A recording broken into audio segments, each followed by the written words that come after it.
na ministração dessa aula para a gente. Amém. Em nome de Jesus. Amém. Olá, gente. Tudo bem com vocês? Tranquilo demais agora, viu, mãe? É um sentimento diferente mesmo, não sei porquê, cara. Eu acho que eu estava meio pesado mesmo, viu? Não que eu emagreci. Também vamos com calma. Gente, bom dia a todos. Que a graça do Senhor continue abundando sobre nós como já abundou no culto. Não entenda, por favor, nunca, quando Deus nos chama a atenção, como Ele chamou hoje no culto, através da sua palavra, que nós estamos sendo simplesmente repreendido aleatoriamente ou por vontade dos homens. Não, é amor, é graça, é misericórdia ainda continuar nesse tempo da gente ouvindo a voz do Senhor com fidelidade, como nós ouvimos hoje. Não despreze isso, não despreze isso. Os pregadores têm as suas falhas, eu tenho também, e às vezes eles são limitados. Mas a palavra do Senhor fica muito clara, muito viva, como ficou hoje, não é? Para nós. Então isso é muita bênção. Isso não é motivo da gente correr e não vir no outro domingo porque ficou chateado, porque o pastor Samuel, ou o pastor Sami, ou o pastor Pedro, etc. Exagerou demais. A gente pode até exagerar, mas a palavra do Senhor, ela continua sendo mostrada para nós de forma maravilhosa, graciosa e gloriosa, como foi hoje. Amém? E eu espero que assim continue. Nessa manhã, nós tínhamos programado 4 aulas, mas como a agenda dos homens não prevalece, quem prevalece sempre é a agenda de quem? De Deus. Nós tivemos uma interrupção com a vinda do pastor Pedro na sequência e que ele terminou falando de igreja. Vocês se lembram disso? Não fugimos do curso da nossa escola bíblica do que é a igreja. Pastor Pedro destacou as 3 marcas principais da igreja. Se lembra? Ministração da palavra, pregação fiel das Escrituras, administração correta dos sacramentos e a disciplina eclesiástica. Apesar que ele mencionou isso muito rápido, mas ele destacou isso. E pegou um desses pontos e aplicou na questão da liderança. Não foi? Então nós não saímos da nossa rota aqui. Se você não ouviu a escola bíblica com o pastor Pedro, por favor, não é? Ouça, veja, e tem muita coisa boa ali, com certeza, para nós. Mas hoje nós vamos continuar. Quem é que está comigo aí? É Jonatas? Regis? Põe lá no slide para mim, por favor, das características de uma igreja saudável. As características de uma igreja saudável. A gente já passou pela definição da igreja, se lembra? O que é a igreja? Nós já vimos a identidade da igreja e nós já vimos a missão da igreja, tá? E hoje nós vamos trabalhar as características de uma igreja saudável. E aí hoje Valtênio, é Valtênio mesmo? É Tênio ou Dênio? Porque eu acho que misturaram Valdênio com Daniel, é Valdênio, né? Não, é Valtênio. É Valtênio, hoje não vou escapar aquela pergunta, Valtênio, prometo para a gente respondê-la, porque hoje acaba aqui o nosso mini curso rápido na Escola Bíblica sobre igreja. Deixa eu dizer uma coisa para vocês, a nossa Escola Bíblica, tenho conversado muito com o pastor Samuel, a gente não quer informar na escola, a gente quer formar. A Escola Bíblica não pode ser só de informação, tem que ser de formação. Então a gente tem criado alguns currículos, vocês vão ver, já estamos preparando o próximo, estamos conversando com ele, para que nessas séries de escola bíblica a gente continue formando a nossa igreja, não somente a partir das pregações, que já são exposições contínuas, mas também das escolas bíblicas, tá bom? Então vamos hoje para Filipenses capítulo 1, verso 1 ao 11. Filipenses capítulo 1, todo mundo abre aí, e esse será o nosso texto base para tratarmos sobre as características de uma igreja saudável. Filipenses, põe lá no slide, por favor, para mim, Jonas. Vai, pode andar. Isso aí vai lá para frente, pode ir lá para o 14, 14º slide, creio eu. A gente já passou por tudo isso aí. Inclusive, não tenho problema nenhum de compartilhar, com a permissão, claro, do pastor Samuel do conselho, a gente compartilha isso aí, não tem problema algum, tá? Vai. Bom, já passamos por missão também, ok? Vai posicionando lá para mim. Pronto, aí. Características de uma igreja saudável. É sobre isso que nós vamos tratar nessa manhã. Alguém pode ler em alto e bom som, com voz potente aí para nós, Filipenses 1, 1-11, por favor.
Muito obrigado, minha irmã. Meus irmãos, se nós fôssemos receber uma carta, como Igreja Esperança, BPC, Bible Presbyterian Church, em Orlando, qual era a carta, ou qual o teor da introdução da carta que nós receberíamos? Como o apóstolo Paulo, se estivesse vivendo no nosso tempo, e pregando por esse mundo afora, e escrevendo a nós, Igreja Esperança, como ele escreveria? Você já parou para pensar nisso? Se não, faça esse exercício. Será que nós receberíamos uma carta de um apóstolo que tem que mostrar as suas credenciais, que tem que falar de sua autoridade e depois nos repreenderia para que a gente tomasse um caminho melhor? Ou nós receberíamos uma carta com este teor, de um amigo que não precisa mostrar suas credenciais, que pode falar de uma cadeia? Paulo estava preso em Filipenses. E pode falar 16 vezes sobre alegria, kaireté, do grego aparece na carta, 16 vezes, de uma cadeia, e que não precisa usar suas credenciais, apenas começa dizendo: Paulo, Timóteo, servos de Cristo Jesus. Será que nós receberíamos uma carta assim? Ou receberíamos uma carta: Paulo, apóstolo segundo a vontade de Deus, lembra-se como é que ele começa em Coríntios? Aos irmãos em Coríntios. E vocês sabem que a carta do apóstolo Paulo aos Coríntios é carta que vem para tratar o problema da divisão da igreja. Um grupo de Pedro, um grupo de Cefas, não é? Um grupo de fulano, um grupo de Apolo. E ele vem para tratar e colocar as coisas em ordem em Coríntios. Aqui não, é Paulo. Aqui é Paulo. Aqui é graça e paz da parte de Deus aos meus irmãos. Nem precisa citar como os irmãos. Olha só, eu sempre tenho dito uma coisa: afinidade entre nós é algo que se constrói. que às vezes a gente tem mais com um por causa de algumas preferências e não tanto com outros. Mas irmandade é obrigação. Então, quando Paulo se apresenta em Coríntios, dizendo assim, aos irmãos, eles estão dizendo o seguinte: eu não tenho nem tanta afinidade com vocês, mas eu tenho que continuar tratando vocês como irmãos, como pertencentes ao corpo de Cristo. Então é por isso que eu estou dizendo isso para que você entenda que tem maneiras que Paulo se comportava diferente quando ele escrevia cartas. E aqui é a carta do coração de Paulo. É a carta aos Filipenses, de uma igreja saudável. Uma igreja que tem os seus problemas, tem. Sinteque e Evódia precisava ajustar uma coisinha lá no capítulo 4, verso 2. E Paulo amorosamente recomenda, olha, diga a Sinteque e Evódia, que acabe um pouquinho com essas coisas. Não precisa disso não. Mas não tem um problema sério aparente. Não há uma discussão profunda sobre dons. Não há questão de uso de véu. Tudo isso existia na carta dos Coríntios, em Coríntios. Não há um tom de autoridade que Paulo tem que mostrar sua credencial em 2 Coríntios. Paulo diz, eu não queria fazer isso, mas vocês me obrigam a dar uma carteirada de vocês. Eu não queria apresentar minhas credenciais, mas vocês estão me obrigando. Eu tenho que estar dizendo a vocês que eu sou autoridade, não precisava disso, porque criticaram a postura do apóstolo Paulo, pequeno, devia ser mais feio que eu, não sei, mas mais feio que eu, certo? Mas só que o camarada era autoridade vinda da parte do Senhor, não que ele mesmo se achasse alguma coisa, ele disse, miserável homem que sou, tá certo? Mas ele era investido de autoridade apostólica para tratar a igreja. E ele teve que mostrar as credenciais em 2 Coríntios. Aqui em Filipenses ele não precisa nem fazer isso. Diz assim, olha, Paulão, sabe Paulo? Aquele cara que vocês ficam xingando a cabeça dele, né? Como é que é em inglês, pastor? Waterbox, não é? Waterbox. Então, assim, é aquele cara de vocês, ele está na intimidade. Aqui Paulo está rasgando o coração, está preso. Dizendo assim, eu tenho alegria muito grande para falar com vocês, eu amo estar aqui com vocês. Então, isso é uma característica de uma igreja que é saudável e é sobre essas características que nós vamos tratar. Então, olha, Paulo começa a carta, como está aí posto, aos Filipenses, se identificando como servo de Cristo. A intimidade é tanta que ele não apresenta a sua credencial de apóstolo aos irmãos, não precisa. A carta é leve. É tranquila, e dirige-se aos bispos e diáconos e a toda a igreja, cumprimentando apenas com a célebre frase costumeira do apóstolo Paulo, graça e paz. Por que não paz e graça? Já pensaram nisso? Por que não inverter a ordem? Exatamente, primeiro você é alcançado pela graça, para depois desfrutar da paz que há em Cristo Jesus. Por isso que o apóstolo Paulo diz graça e paz. Tá? Então, é assim que ele começa. Diga, Fernando Bulhões.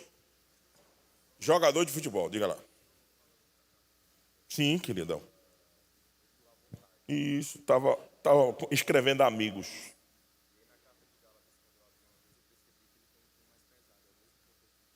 Mesmo. Gálatas é a mesma coisa. Dizendo ao Gálatas, veja como é que Paulo diz. Boa lembrança, Fernando. Fernando está lembrando que não era só Coríntios. Tem outras cartas que ele tem um tom mais altivo. A Gálatas é o seguinte: ó insensatos Gálatas. Vocês são insensatos. Vocês corriam bem, agora olha como vocês estão. Vocês já trocaram o verdadeiro evangelho por outro evangelho. Isso é anátema, isso é maldito. Então Paulo sobe o tom. Em Gálatas também, né? É claro, tem uma teologia extraordinária em Gálatas, teologia que pode ser absorvida, tem ensino maravilhoso, toda a carta do apóstolo Paulo tem, mas a gente está falando de tom, de tonalidade, né? De como ele se comporta com uma e com a outra. Vamos avançar? Tá bom, então quais são as características de uma igreja saudável? Primeira, ela coopera com o evangelho. Toda igreja saudável está envolvida com a proclamação do evangelho, da expansão do reino. Veja como é que Paulo faz isso em Filipenses capítulo 1, versos 3. Diz assim: dou graças ao meu Deus por tudo que me recordo de vós, fazendo sempre com alegria súplicas por todos vós, em todas as minhas orações. Por que Paulo está alegre? Por que Paulo dá graça? Por que Paulo relembra com alegria dos filipenses? Por quê? Pela vossa cooperação no Evangelho. Desde o primeiro dia até agora. Veja, Paulo não está agradecendo aos filipenses porque eles mandaram donativos, não só uma vez, Paulo diz, mas 2 vezes, para suprir a necessidade dele no campo. Paulo não está dizendo que os filipenses são os caras legais porque eles têm a maior oferta de contribuição para a estrutura da igreja. Paulo está dizendo o seguinte: olha, eu louvo a Deus pela vida de vocês, dou graça pela vida de vocês e me recordo de vocês com muita alegria quando eu estou orando, porque vocês desde o primeiro dia, mesmo sendo uma igreja gentílica, mesmo sendo uma igreja pequena, mesmo sendo uma igreja até passando despercebida por alguns de vocês, como a grande igreja de Éfeso, não é? Mesmo vocês sendo pequenos, mesmo vocês com pouca força, vocês têm cooperado desde o primeiro dia que conhecia vocês até agora com o Evangelho. Veja, não é com a manutenção do corpo doutrinal de uma igreja. Aí eu vou entrar em que Valtênio levantou. E as denominações, pastor? Se lembra da pergunta do Valtênio? Não foi isso, Valtênio? Então veja, e as denominações? As denominações...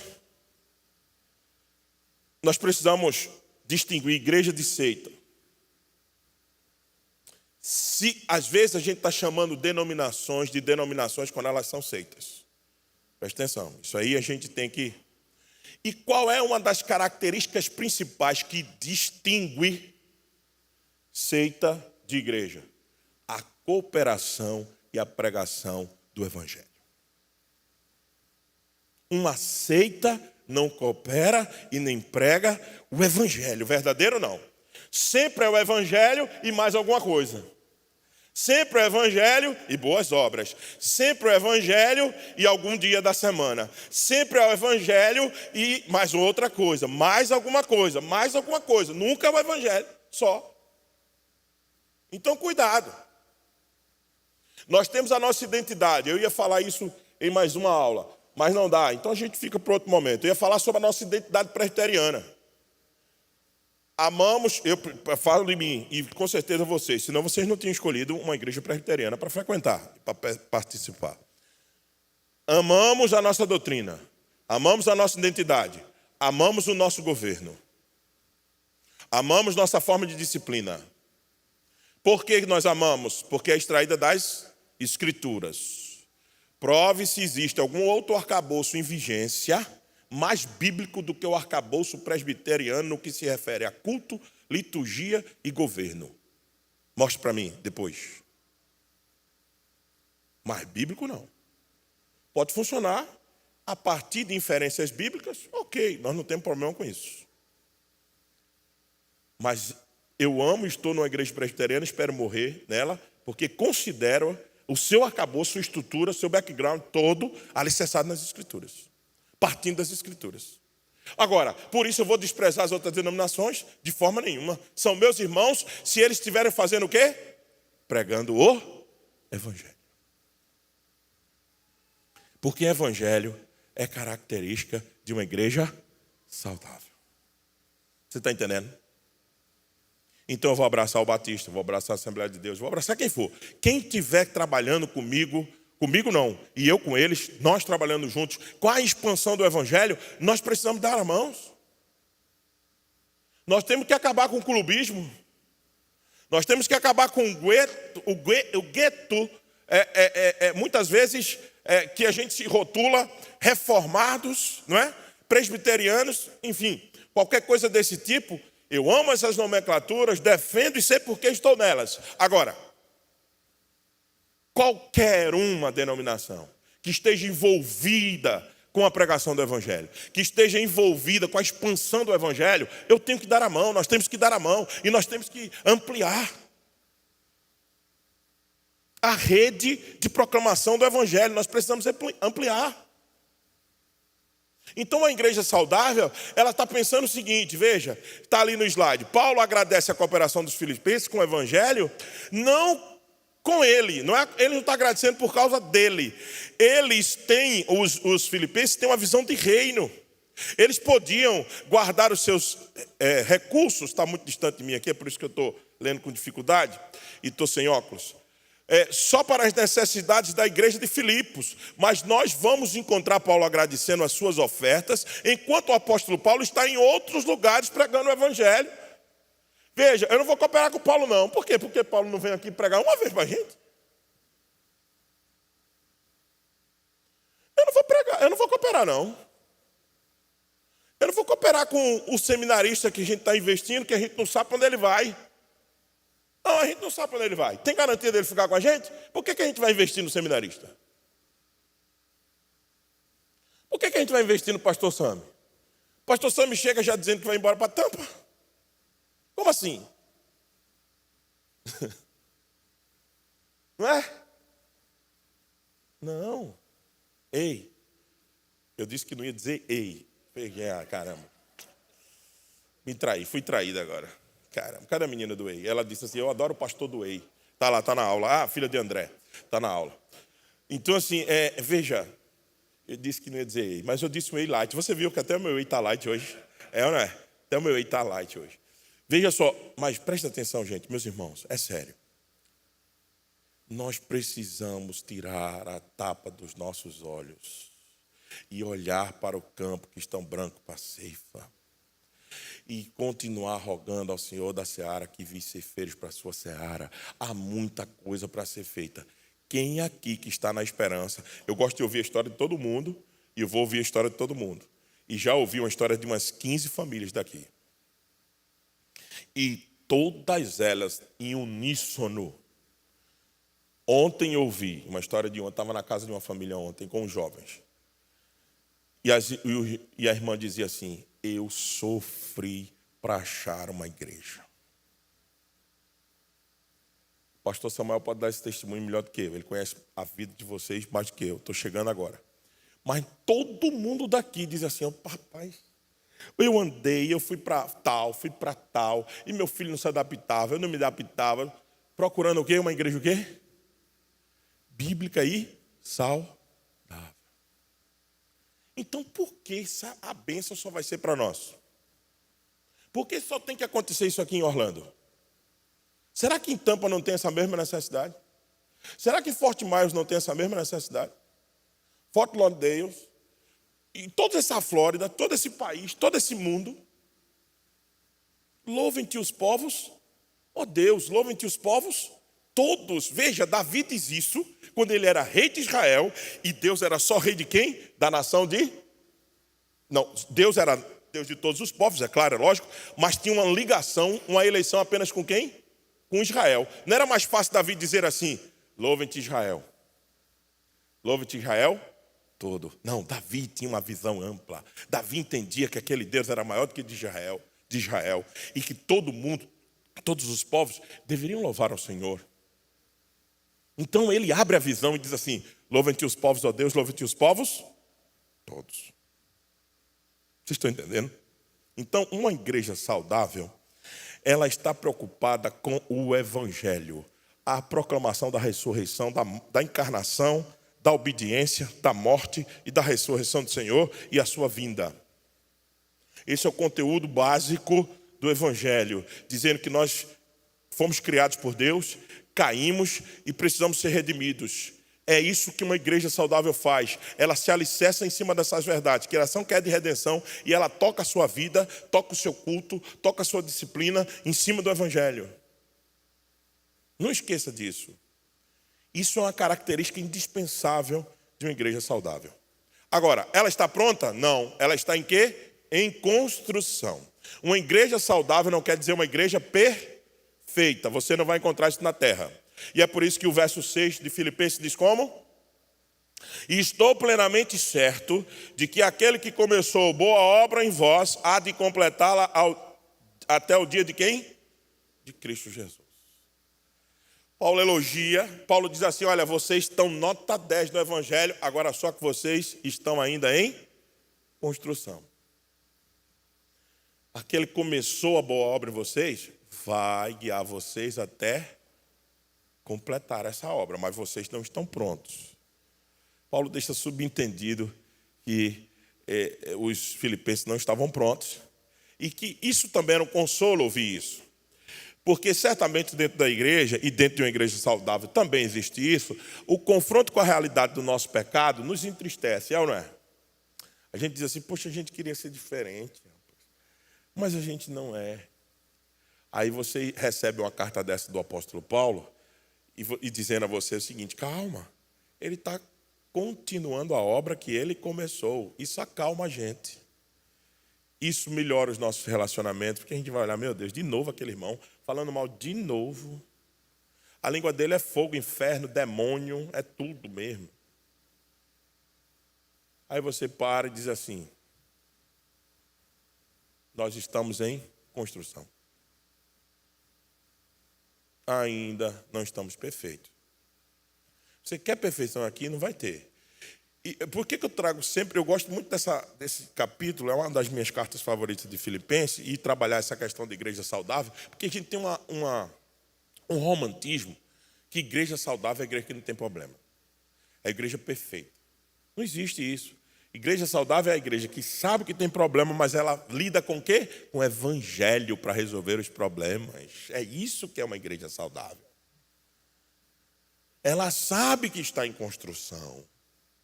Ela sabe que vai ter que ter muita graça envolvida, muito perdão, muito recomeço, andar muita milha um com os outros, dar a face, outra face, o tempo todo a gente vai ter que dar aqui. Não é? Então, nunca esqueça, uma igreja saudável não é uma igreja perfeita, que não vai ter problemas, não é um local que você não vai ter que perdoar, recomeçar. Por isso que o apóstolo Paulo está lembrando, aquele que começou a boa obra em vocês, vai completá-la até o dia final. Gente, nós estamos numa escola bíblica, não precisamos transformar isso em pregação. Se você tem alguma dúvida, alguma colocação, você pode levantar aí e participar. Tá bom? Veja só, a obra que está sendo feita nela está em andamento. Mas que obra é essa? Uma obra como um sacrifício. Nossa vida deve ser encarada como uma oferta ao Senhor. Não somos perfeitos. O verbo que Paulo usa para construção é um verbo que tem relação com o culto, um sacrificial. Então a gente precisa ter essa visão de que Deus está ao mesmo tempo que nós somos meio de ofertar ao Senhor, nós também somos, a nossa vida é uma oferta ao Senhor, mesmo que ela esteja em tratamento, esteja em andamento e esteja em aperfeiçoamento. É assim que Deus também é glorificado. Certo? Terceira característica, que também está no texto, é uma igreja amorosa. Meu irmão, não há como ser uma igreja saudável sem a marca distintiva do seu Deus estar presente. A marca distintiva do evangelho é o amor. É o amor, gente. Não, eu tinha entendido que era graça, pastor. A graça e misericórdia é um produto consequente do amor. Ou, vamos melhorar isso. A graça e a misericórdia são alicerçadas pelo amor. É o amor como verbo e não como sentimento. Cuidado com isso. Às vezes eu não estou sentindo. Como é que eu amo se eu não estou sentindo? Cuidado com isso. Às vezes nós não vamos estar sentindo. Nós não vamos estar ouvindo nada dos céus. Não vamos estar sentindo nada. Não tem um arrepio, não tem um calor, não tem uma palpitação, não tem nada. Mas o compromisso e o amor é que deve fazer com que a gente continue amando sem sentir, ouvindo sem ouvir, sem estar com o ouvido muito bom para ouvir, e continuar insistindo nos nossos relacionamentos. Porque, e pensa comigo, Se Jesus fosse sentir alguma coisa, pensa comigo, se Jesus fosse sentir alguma coisa para ir para a cruz, por nós, sentir alguma coisa por nós. Na hora de sua morte, brincaram com ele, cuspiram na sua face, deram uma coroa de espinho, disseram, tu não é rei, então toma aqui tua coroa de espinho, toma aqui teu manto de púrpura aqui rasgado. Cuspiram na face, bateram. Jesus foi à cruz sentindo alguma coisa? Sentindo. O peso absoluto dos nossos pecados. A ira santa de Deus. Antes de ir, suou sangue. Suou sangue por nós. Antes de tomar a sua cruz e ir para o Gólgota, o Senhor pediu ao Pai, se possível, está tão pesado, se possível, afaste de mim esse cálice, Senhor. Jesus estava sentindo alguma coisa? Ele ouviu alguma coisa? Mas ele foi. Ele foi e se entregou por nós. Por quê? Por causa do seu amor pelo seu povo. Um dia, minha filha tinha 7 anos de idade, a Maria Vitória, que ainda não está com a gente, peço a oração dos irmãos para que ela chegue logo também. Mas a Maria Vitória, 7 anos de idade, perguntou assim, pai, peraí, pai. Deus conhece todas as coisas, conhece. Antes de criar, ele sabia de todos os efeitos, depois não que ela pergunta com essa maneira, é lógico. Mas ela diz assim, peraí, mas ele sabia que Adão, ela fez dessa maneira, me lembrei agora. Ele sabia que Adão e Eva ia pecar? Ia. Sabia. Então por que ele fez, pai? Por que ele continuou, pai? 7 anos de idade, Mavi. Você não ouviu essas coisas, mas tudo bem. Aí, eu olhei para Mavi assim e disse, é uma pergunta que eu não sei. Vou logo começar, dizendo a você, eu não sei. Temos que ensinar nossos filhos e nós sermos humildes mesmo, porque a gente não sabe mesmo não sabemos de tudo. E eu disse para ela assim, eu não sei, mas eu suspeito. Aí ela abriu os olhos assim. Eu suspeito de alguma coisa, Mavi. Ela diz, pai, diz, o que é que o senhor suspeita? Eu suspeito de que quando ele pensou em nos criar, ele nos amou. E aí, por causa do seu amor, ele não desistiu mais do plano. E quem pagou mais pelo plano foi ele mesmo, tendo que matar o seu próprio filho. Então, se isso não é amor, como dizia aquela música antiga, isso é o quê? E se amor é a característica principal de Deus em ter nos criado, a igreja tem que ser o quê? Amorosa, gente. Não faz sentido uma igreja que não dispensa nos seus corredores e nos seus relacionamentos amor. Não tem sentido isso, não. Se o relacionamento aqui for baseado só na lei, não é? Se a gente for começar a usar a lei para reger os nossos relacionamentos, não fica nenhum aqui. Nem eu tenho que ser o primeiro a colocar fora. Agora a gente fica aqui, mantém-se aqui, estamos aqui por causa do amor. Como fonte primária, Deus nos amou primeiro, e ao regenerar-nos, nos deixou o seu amor para que a gente possa ofertar para o próximo. Veja se não é isso que Paulo exalta o verso 7 e 10. Como é que está aí o verso 7 e o 10? A 10. Aliás, veja, Paulo diz assim, olha só, deixa eu dizer uma coisa a vocês. Aliás, deixa eu destacar uma coisa. É justo que eu pense assim de todos vós. Paulo está dizendo, é justo o que eu vou dizer agora. Sabe por quê? Porque vos trago no coração, seja nas minhas algemas, seja na defesa e confirmação do Evangelho, pois todos sois participantes da graça comigo, pois minha testemunha é Deus, da saudade que tenho de todos vós, na terna misericórdia de Cristo Jesus, e também faço esta oração, que o vosso amor aumente, não é que o vosso amor apareça, já estava claro para o apóstolo Paulo, o vosso amor aumente mais e mais, em pleno conhecimento e toda percepção, para provardes as coisas excelentes e sedes sinceros e inculpáveis para o dia de Cristo. Paulo está destacando o que na igreja de Filipos? O amor. vocês me amaram muito. Vocês me amam muito. E é impressionante que é justo que eu diga isso de vocês, porque vocês já praticam isso comigo, vocês cooperam com o evangelho comigo, a graça de vocês, a graça do Senhor está com a gente, comigo e com vocês. Então é justo que eu pense assim de vocês, é justo que eu peça a Deus que o amor de vocês aumente mais e mais. Diga, Valtênio.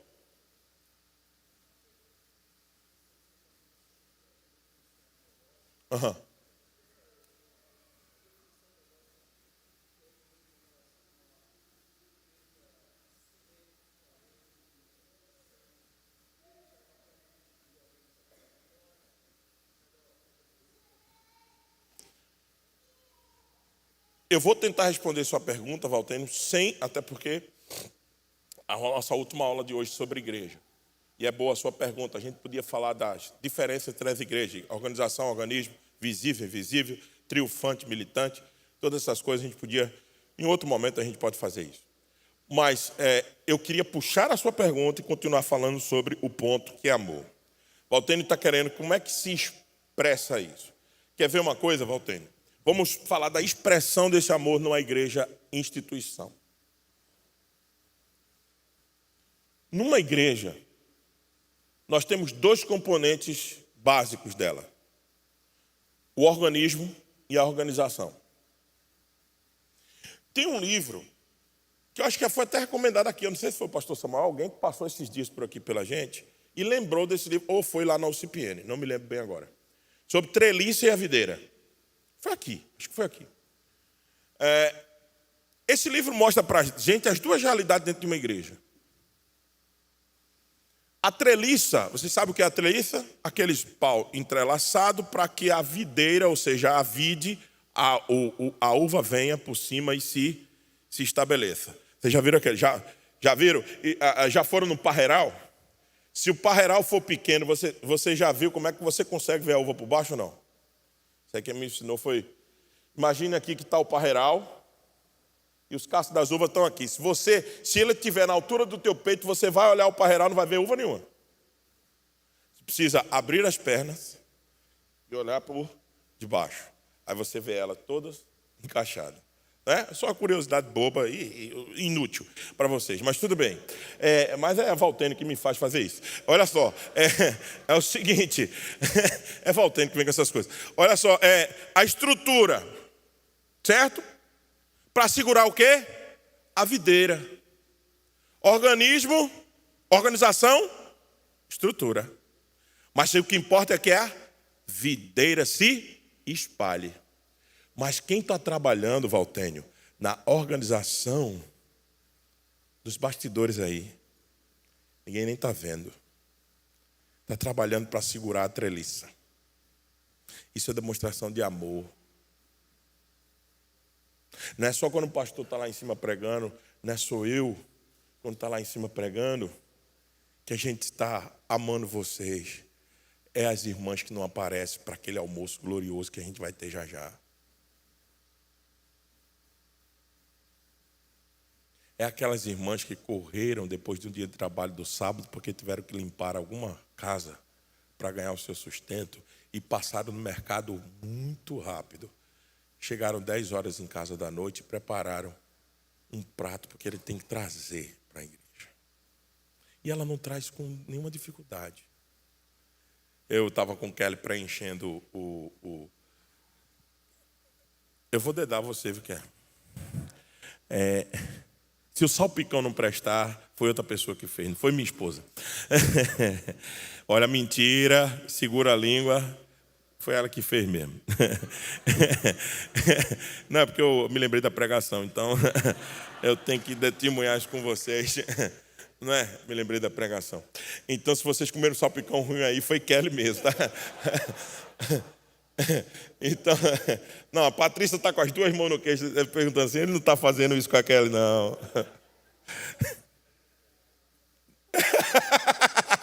Boa, Patrícia está dizendo, você não viu a pregação, que nem toda verdade precisa ser dita. Ponto da pregação, muito bem, Patrícia. Muito bem, Tissa. Isso mesmo, ponto da pregação. Então, olha só, gente, mas é Valtênio, tudo a culpa é de Valtênio. Então, veja só, a ideia é o seguinte, que Eu não sei, tá vendo? Eu vou brincando com vocês, já não sei nem onde estou indo. Mas tudo bem, olha só. Eu estou falando de treliça, então isso é importante. Essas irmãs que não aparecem, elas estão na treliça lá, cara, sustentando para a videira andar. Isso é demonstração de amor.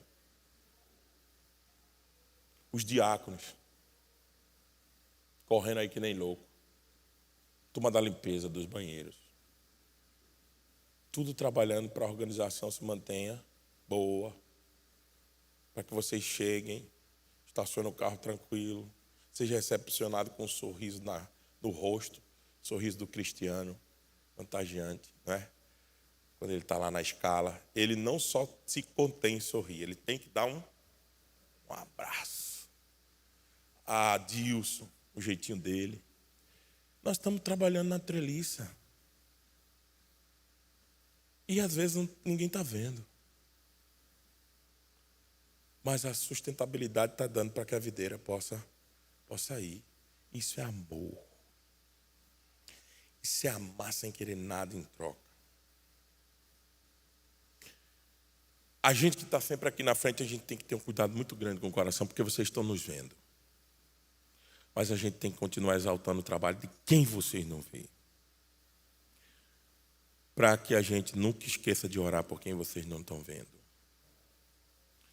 Para que o amor seja sempre um.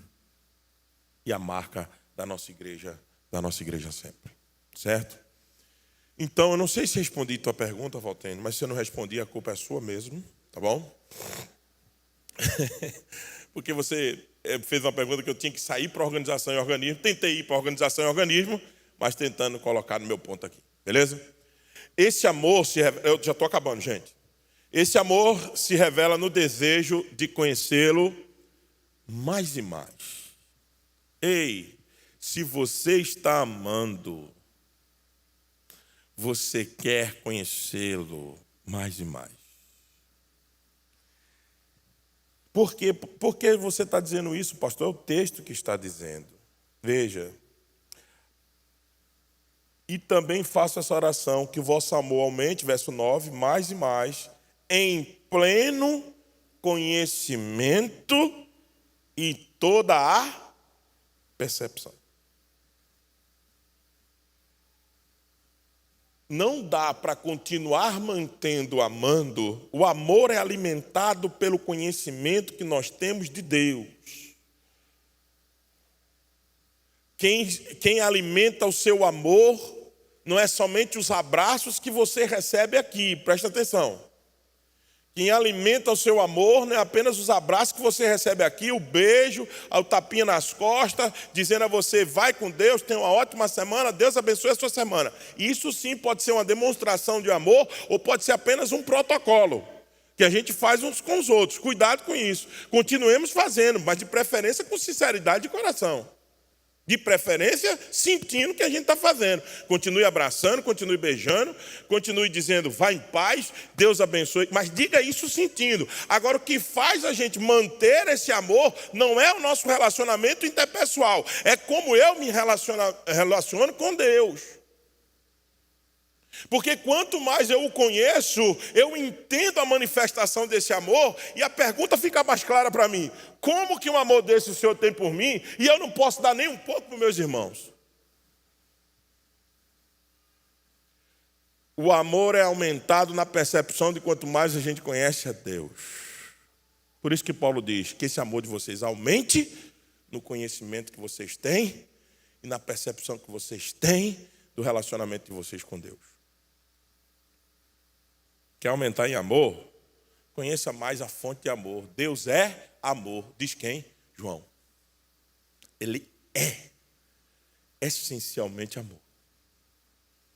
E a relação desse Deus com esse Deus faz com que a nossa igreja fique saudável. E a última coisa, a última característica, lembra da primeira qual foi? Coopera no Evangelho. A segunda característica de uma igreja saudável é que ela ainda está em construção. A terceira é o quê? Amor. Característica de uma igreja é uma igreja amorosa. E a quarta, ela faz tudo para a glória de Deus. Ela não quer Uma igreja saudável não quer a glória para si. Não é o nome da esperança que tem que ser conhecido no mundo inteiro. É o nome de Cristo. Esperança coopera para que o nome de Cristo seja visto em todos os lugares. É o nome de Cristo que tem que ser exaltado. Veja o que Paulo diz aí, fechando essa parte introdutória, essa saudação introdutória do apóstolo Paulo em Filipenses. Ele diz assim: cheio do fruto de justiça, o qual é mediante Jesus Cristo, para a glória e louvor de Deus. Você fala assim, cheio do fruto de justiça. Espera aí, pastor, mas ele acabou de falar de amor, isso já não é um antagonismo. O que seria esse fruto de justiça? Será que não é a forma que a gente se comporta corretamente, cumprindo todo o protocolo, toda a lei, by the book? Não, senhor. O apóstolo Paulo está falando do fruto de justiça. E que fruto é esse? Ele explica em Gálatas, capítulo 5, que é o fruto do Espírito. Porque eu e você, se nós formos fazer alguma coisa para que a gente entenda que a nossa justiça é boa, a gente tem que lembrar de como o Velho Testamento define a nossa justiça. A nossa justiça é como? Como um trapo de imundícia. Então não é fruto do que você produz. Entende? É fruto do que foi produzido em você. Através de quem? Do Espírito Santo de Deus. E aquele fruto de Gálatas, o fruto do Espírito, com aquelas características todas, que uma delas é o quê? Amor, longanimidade, domínio próprio, mansidão. Não é? Então, quando as nossas obras é permeada por esse fruto de justiça, a gente está glorificando a quem? A Deus. Paulo ora para que isso aconteça. A verdadeira forma de glorificar a Deus é quando nos submetemos ao Senhor de fato. Uma igreja, ela tem que ter a sua agenda submetida sempre à direção que venha do Senhor. Às vezes a gente tem nossos planos, nossos projetos, mas eles não vão à frente. Se lembra do apóstolo Paulo? Eu fui impedido, dizem várias vezes em Atos, ou pelo menos duas, eu fui impedido pelo Espírito de Deus de estar com vocês. Não tinha nenhuma pretensão de ir para a Macedônia, aparece uma visão para ele, diz, passa a Macedônia aí, ajuda-nos. Paulo não tinha programado aquilo. Então nós submetemos a nossa agenda, a agenda da igreja, à vontade do Senhor, para que esse fruto de justiça sempre apareça nos nossos atos, o fruto do Espírito Santo de Deus. Amém, meus irmãos? Olha só, vamos fechar por aqui. Eu não preciso desse slide, pode tirar. E eu queria lembrar para você o seguinte, nós passamos por aqui com a nossa identidade, a nossa missão, mas nós precisamos de desenvolver essa característica, que a gente pense no Evangelho, meus irmãos. E haja com o Evangelho uns com os outros, porque nós estamos em construção. Que a gente se ame cada vez mais, ao passo que a gente aprofunda o nosso amor com Deus. E, sobretudo, façamos tudo de fato, não de boca, para a glória de Deus. Nós não temos projetos para a nossa vida, a não ser aquele projeto principal e primeiro, que a nossa vida é para a glória dele. As outras coisas a gente vai ajustando a esse projeto. As outras coisas a gente vai colocando na perspectiva da glória de Deus. E certamente o Senhor vai nos ajudando a viver e a caminhar no meio dos nossos desafios. Amém? Eu vou pedir para o